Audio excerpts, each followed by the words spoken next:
are in the SpaceX machine shop. When Elon Musk founded SpaceX in 2002, he only had two things going for him. SpaceX basically consisted of carpet and a mariachi band. That's all of SpaceX. Well, he did have one more thing, an ambition that knew no bounds. The sky is not the limit for Elon, whose mission is to send people to Mars. On April 20, 2023, humanity took one step closer to that dream when the world's largest rocket, the fully reusable Starship, attempted to go into orbit for the first time. Obviously, this does not appear to be a nominal situation. Although Starship failed to reach orbit, learning from failures is Elon's approach to his career building SpaceX. And to think he built a rocket company with just a bachelor's degree in economics and another in physics. Elon, who has Canadian citizenship thanks to his mother May, began his undergrad studies at Queen's University in Kingston, Ontario, 3 hours east of Toronto.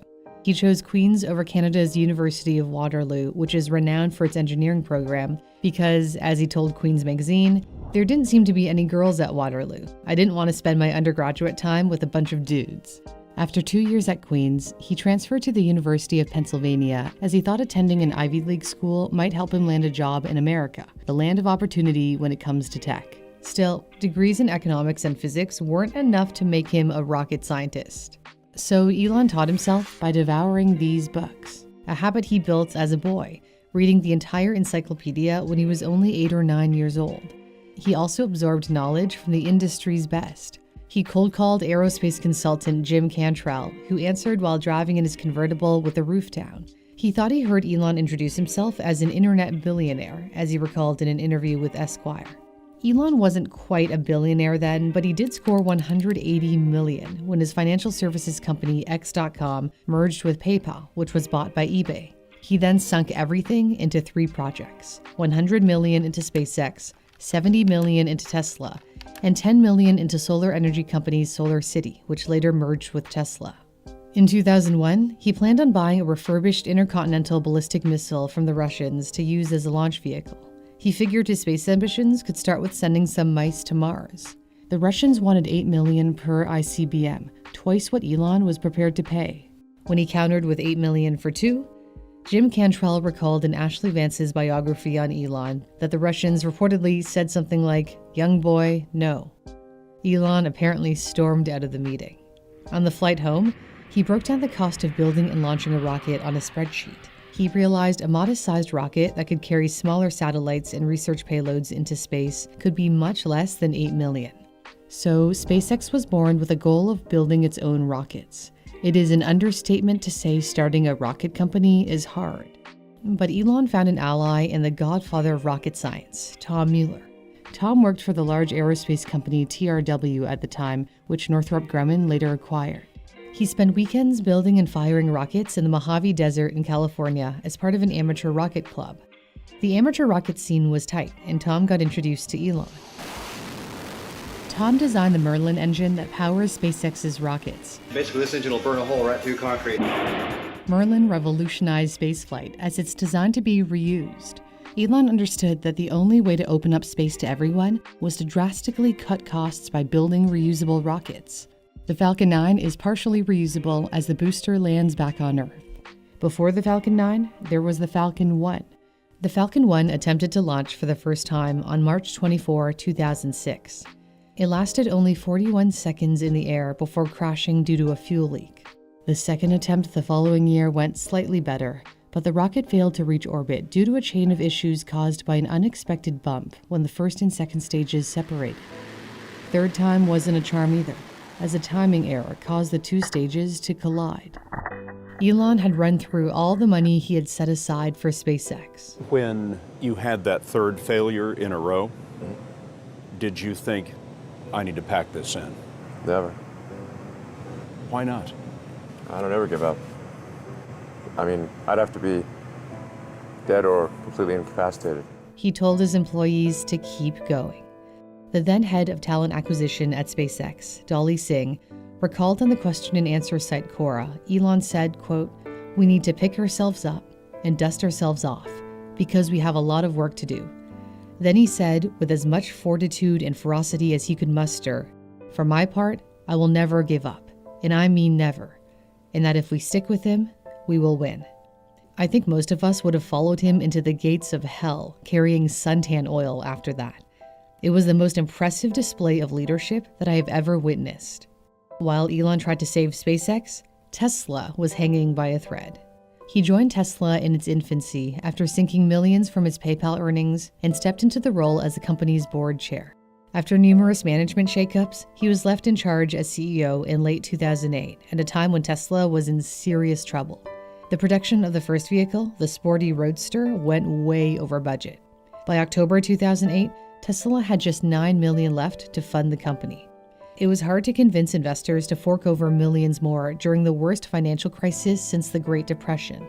His personal life fared no better. He was going through a divorce from his first wife, Justine, with whom he shares triplets and twins. Elon has said 2008 was the worst year of his life.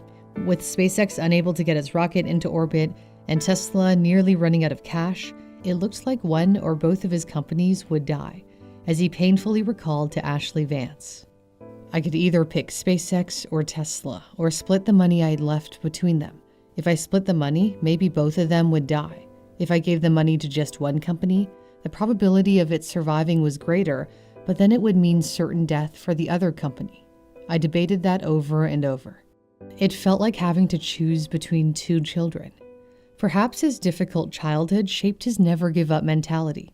He was bullied for years when he was growing up in Pretoria, South Africa. One day in 8th or 9th grade, he and his brother Kimball were sitting on the top of a flight of stairs eating when a boy snuck up behind him, kicked him in the head, and shoved him down the stairs. Then a bunch of boys beat him up until he blacked out. The beating damaged his nose so severely that it restricted airflow. He later got surgery to correct his deviated septum. His life at home was no less painful. After his parents divorced, Elon opted to live with his father for a time. But he told Rolling Stone that his dad, Errol, was such a terrible human being. You have no idea. My dad will have a carefully thought out plan of evil. He will plan evil. Elon found comfort in coding, sometimes programming throughout the night.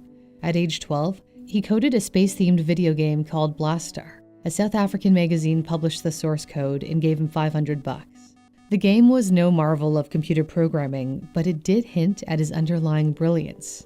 He turned his science fiction fantasies into reality when he founded SpaceX at the age of 30. 5, 4, 3. Despite 3 failed flight attempts, an investment from a venture capital firm made it possible for SpaceX to attempt a 4th flight. The future of SpaceX rested on that 4th launch. On September 28, 2008, the Falcon 1 lifted off. 9 minutes, 31 seconds after launch, the rocket reached orbit. Stage separation confirmed. The success saved SpaceX because it helped secure a $1.6 billion contract from NASA to resupply cargo to the International Space Station. SpaceX was out of death's reach, but Tesla was still within its grasp.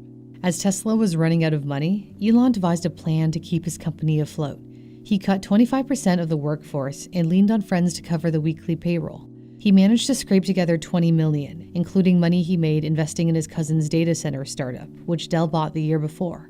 Investors agreed to match whatever he was able to get on his own. This new round of $40 million in funding saved Tesla on Christmas Eve. It was the last hour of the last day that it was possible.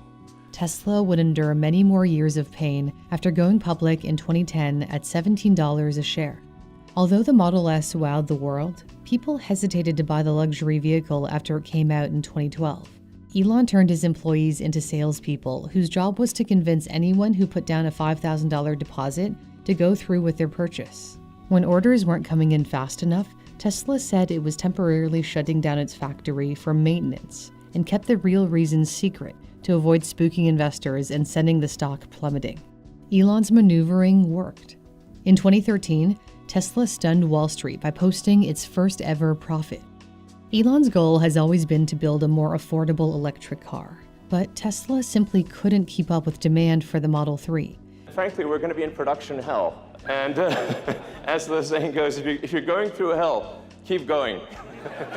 Elon promised to produce 5,000 Model 3s a week initially, yet only managed a mere 800 cars a week in the first few weeks of 2018. Tesla was burning cash as it tried to increase the production of its most affordable car. Elon says Tesla was about a month from bankruptcy. The situation was so critical that he slept in his factories to save time, and he also said it was to suffer more than his staff. He told Bloomberg, "Whenever they felt pain, I wanted mine to be worse." The pain eased as Tesla found a way to claw its way out of danger once again. Tesla managed to increase production and turn the corner as it entered 2020. It has now expanded from one factory in Fremont, California, to factories worldwide. Tesla delivered 1.3 million vehicles in 2022, and one of them was my own. As I drove across Canada last summer, I couldn't help but think that one day electric cars will be so run-of-the-mill that they'll just be called cars. I did notice that supercharging stations across the country were pretty empty. There was basically no one charging beside me.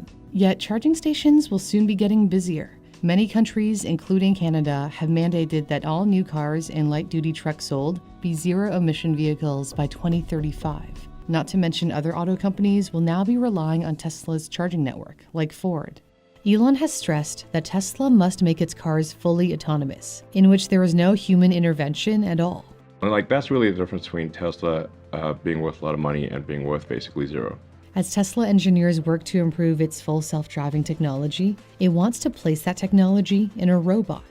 Optimists perhaps felt like a sideshow when Tesla first unveiled it in 2021.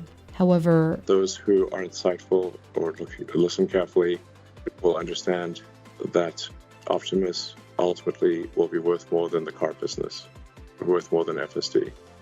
There has been arguably even more skepticism over Elon's plan to ease traffic by putting Teslas into his own tunnels. We're still years away from seeing whether the Boring Company's tunnels will be a visionary mode of transportation or if there are too many holes in Elon's plan. It's also too early to determine the potential of Neuralink, which received regulatory approval in May 2023 to test its brain implant on people. Neuralink's chip is meant to stimulate the brain and help those with spinal cord injuries control their computers and smartphones with their thoughts. I think we have a chance, I emphasize a chance, of being able to allow someone who cannot walk or use their arms to be able to walk again. The long-term goal of Neuralink is to merge humans with AI. A common theme runs through all his companies: the dream of freedom from Earth by going to Mars, freedom from fossil fuels, freedom from traffic, freedom from the limitations of human biology. And now Twitter is fighting for freedom of speech, which he felt was suppressed under previous leadership. Twitter has changed its incorporated name to X Corp to move toward Elon's plan of transforming Twitter into X, the everything app. That includes making Twitter a better video experience. And a little announcement, I'm now posting all of my full videos on Twitter, where I'll also share exclusive tech insights. You can catch me at Newsthink or click the link in my description. Although Elon has been building many of his companies for over a decade, their potential is only just starting to emerge. Regardless of whether he succeeds or fails, he won't give up. He once said, "When something is important enough, you do it, even if the odds are not in your favor." Thanks for watching. I'm Cindy Palm.